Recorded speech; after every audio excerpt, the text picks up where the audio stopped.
De manière très claire, j'assume pleinement le fait que nous ayons affiché le portrait de Quentin Derenque sur notre hôtel de région. Le 12 février dernier, en marge d'une conférence à l'IEP de Lyon, une rixe très violente éclatait entre des militants néofascistes et antifascistes. 2 jours plus tard, Quentin Derenque, âgé de 23 ans, décédé des suites de ses blessures. Cet événement tragique, aux circonstances en cours d'élucidation par la justice, a mis en lumière la réalité des affrontements violents avec des organisations d'extrême droite, dont les activités structurées de plus en plus visibles méritent un examen sérieux, transparent, démocratique et sincère. L'hommage tant national que régional rendu à Quentin Derenque par la minute de silence à l'Assemblée ou encore l'affichage de son portrait sur l'autel de notre région, alors que l'enquête débutait à peine, a ainsi pu choquer à raison. C'est la première fois depuis la Libération qu'un hommage public était rendu à un militant néo-nazi, même si la présidente de l'Assemblée nationale a exprimé depuis ses regrets. Ce renversement total des valeurs nous interpelle.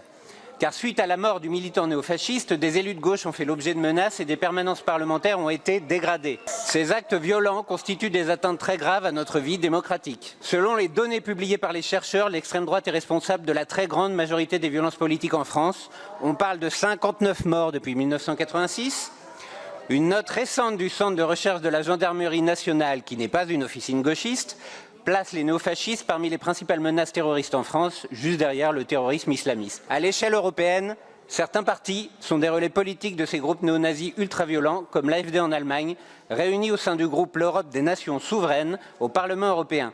La seule eurodéputée française y siégeant est Sarah Knafo, invitée récemment par notre ex-président de région à participer à une primaire pour la prochaine présidentielle. Pour toutes ces raisons, nous proposons par ce vote de demander une commission d'enquête parlementaire sur le financement et les modes d'action des organisations néofascistes et leurs liens avec des partis d'extrême droite, de veiller à l'exécution des dissolutions prononcées à l'encontre de ces groupes et de présenter devant le Parlement un bilan annuel de la menace réelle qu'ils constituent. Je vous remercie.